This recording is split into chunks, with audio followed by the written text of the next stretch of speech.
Hello दोस्तों, कैसे हैं आप सभी लोग। आशा करता हूं आप सभी लोग अच्छे होंगे। दोस्तों, मेरा नाम कृष्णा कुमार और मैं हूं भारतीय रेलवे में ट्रेन मैनेजर। मेरे अपने व्यू से मैं जो भी अभी जो वैकेंसी आई है उसके बारे में मैंने विस्तार से इसमें कुछ वर्णन किया है, जिसे आप वीडियो देखेंगे तो उसमें बहुत फ़ायदा होगा। दोस्तों, अभी एलपी टेक्नीशियन का फॉर्म फिलअप हो चुका है। एलपी के बारे में बताया और टेक्नीशियन के बारे में, और जो एनटीपीसी के अंतर्गत जो भी फॉर्म आने वाला है और जो भी पोस्ट होंगे उसके बारे में मैंने बताया है। दोस्तों, एलपी टेक्नीशियन का फॉर्म फिलअप हो चुका है, लेकिन टेक्नीशियन में फॉर्म बढ़ जाने के कारण टेक्नीशियन का फिर से अप्लाई होगा। उसमें क्या क्या होगा वो उसके बारे में बताया है। और एनटीपीसी की रही बात, तो एनटीपीसी के इसी माह या अगले माह सितंबर के लास्ट तक नोटिफिकेशन उसका आने वाला है। उसमें क्या क्या पोस्ट होंगे, क्या क्या जरूरी लगेगा, क्या क्या लगेगा, वो सब मैंने बताया। चलिए इसके बारे में विस्तार से जानते हैं। सबसे पहले बात करेंगे इस पोस्ट में, आज के पोस्ट में जितने भी हैं असिस्टेंट लोको पायलट, टेक्नीशियन और एनटीपीसी, ये तीनों के बारे में सबसे पहले हम असिस्टेंट लोको पायलट के बात में करेंगे।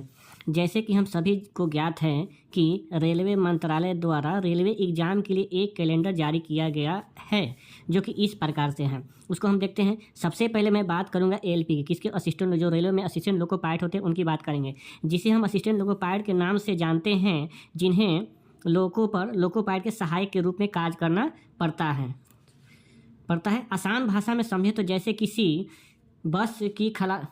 जैसे बस का खलासी होता है, ठीक उसी प्रकार से इनकी प्रारंभिक सैलरी 34,000 से 39,000 तक होती है। मतलब असिस्टेंट लोको पायलट का काम क्या होता है, जैसे बस में खलासी होता है, ड्राइवर का सहायक होता है, ठीक उसी प्रकार से उनका कार्य होता है। अगर इसमें सैलरी देखा जाए तो असिस्टेंट लोको पायलट की, तो इसमें प्रारंभिक सैलरी 34,000 से 39,000 तक की होती है, सभी अलाउंस मिलाकर। दोस्तों, एलपी की नोटिफिकेशन जनवरी-मार्च के बीच में आई थी, जिसका फॉर्म भरा जा चुका है। आप लोग सभी को मालूम है कि फॉर्म उसका भरा जा चुका है। अभी वो एग्जाम लेने के लिए रेडी हो रहा है। अभी एलपी की पोस्ट को बढ़ाकर 18,799, कितना दोस्त, 18,799 कर दी गई है, जो कि काफ़ी सराहनीय है। पहले पोस्ट कम थी, अभी एलपी की पोस्ट को बढ़ाकर 18,799 कर दी गई है। इसमें सिलेक्शन प्रोसेस इस प्रकार से होती है। चलिए इसके सिलेक्शन प्रोसेस को मैं बताता हूँ कि सिलेक्शन कैसे होती है। पहला होता है सीबीटी स्टेज 1। पहला क्या होता है, सीबीटी स्टेज 1। दूसरा होता है सीबीटी स्टेज 2, मतलब कंप्रेसिव ब्रेन टेस्ट स्टेज 1 2 होता है, ठीक है। उसके बाद यहाँ पे देखिए, उसके बाद तीसरा होता है कंप्यूटर बेस्ड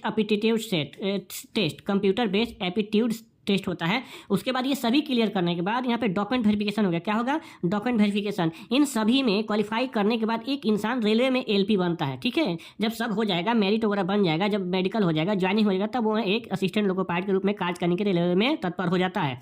इसमें मेडिकल जो होता है A1 कैटेगरी का होता है। कौन सा, A1 का सबसे जो मेडिकल जो होता है A1 कैटेगरी का होता है, जिसमें आँख का गहन परीक्षण रेलवे डॉक्टरों द्वारा किया जाता है। इसमें सबसे ज़्यादा एलपी के पोस्ट में आँख का जो गहन अध्ययन होता है, परीक्षण होता है, वो किया जाता है।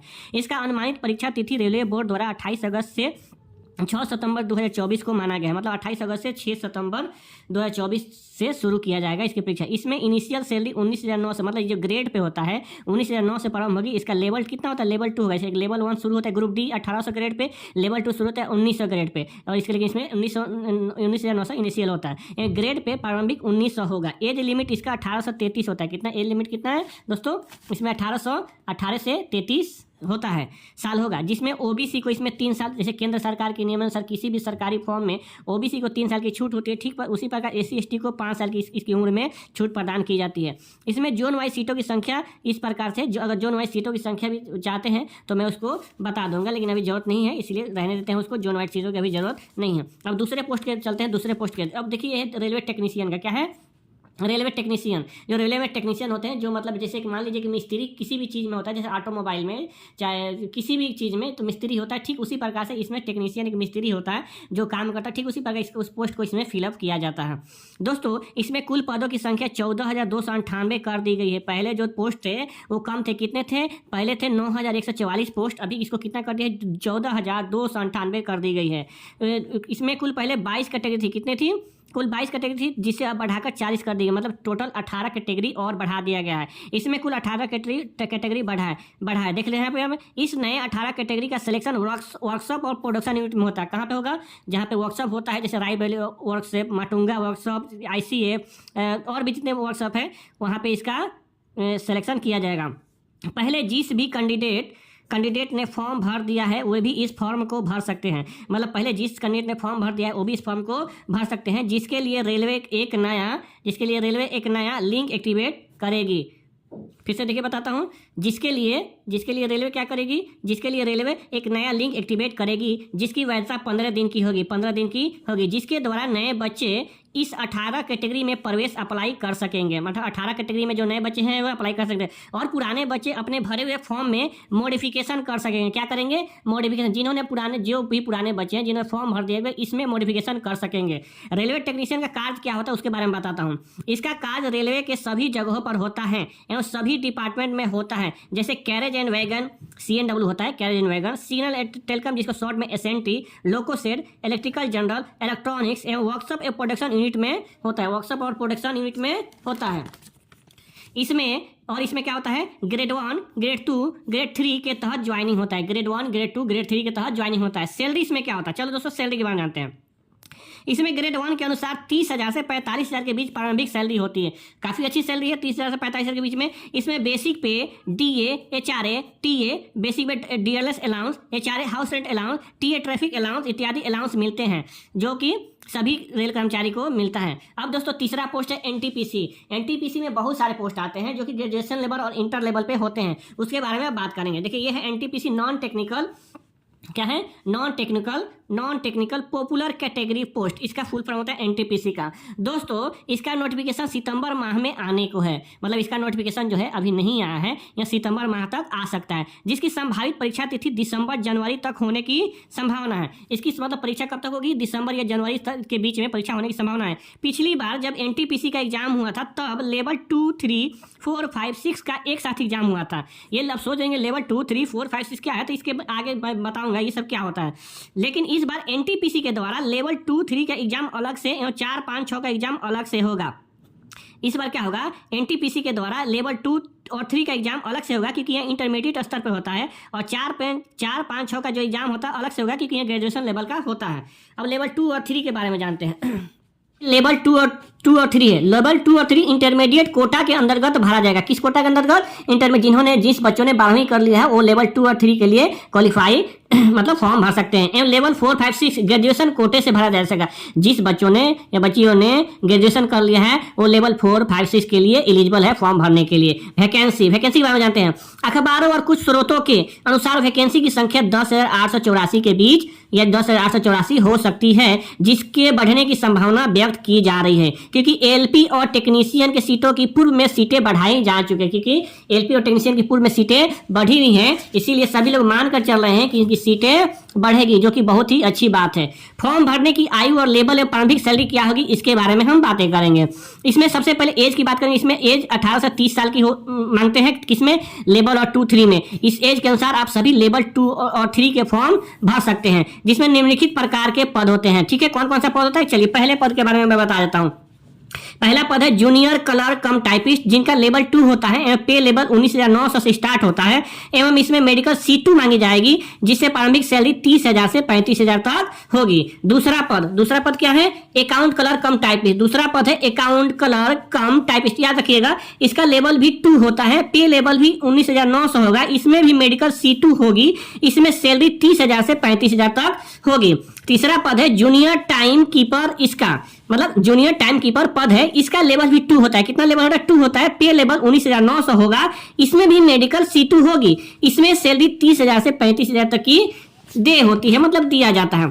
उसके बाद आइए मिलते हैं चौथे पद से ट्रेन क्लर्क। चौथा पद क्या होता है, ट्रेन क्लर्क। इसमें लेवल 2 होता है, मतलब 1900 लेवल होता है, इसमें भी पे लेवल 19,900 होता है, इसमें मेडिकल C2 की जगह A3 होती है, मतलब C2 की जगह A3 मेडिकल होता है। पांचवा पद कमर्शियल कम टिकट क्लर्क, ये पद का नाम है, इसके बारे में जानते हैं। इस पद का लेवल 3 होता है। देखिए पहले 2 था, ये 3 लेवल हो गया। इसका पे लेवल 21,700 होता है, इसमें मेडिकल B2 होता है। क्या होता है, मेडिकल B2 होता है। इन सभी पांचों पद में OBC को 3 साल और SC ST को 5 साल की उम्र में छूट प्रदान की जाती है। अब आइए जानते हैं, ये हो गया इंटरमीडिएट लेवल में 5 पद होता है, जिसमें तरह के भिन्न प्रकार के पोस्ट के अनुसार मेडिकल कराया जाता है और उनका पे लेवल होता है। अब जानते हैं ग्रेजुएशन लेवल के बारे में। किस लेवल के बारे में, ग्रेजुएशन लेवल के बारे में।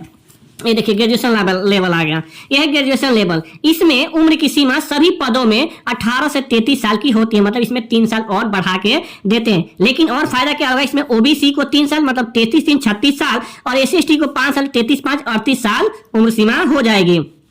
इसमें कुल मिलाकर 8 पोस्ट हैं। कितने हैं? 8। इन सभी पोस्ट की जानकारी लिखित प्रकार से, चलिए सभी 8 पोस्टों के बारे में मैं बताता हूं आप लोगों को। पहला पद ट्रैफिक असिस्टेंट, इसका लेवल क्या होता है?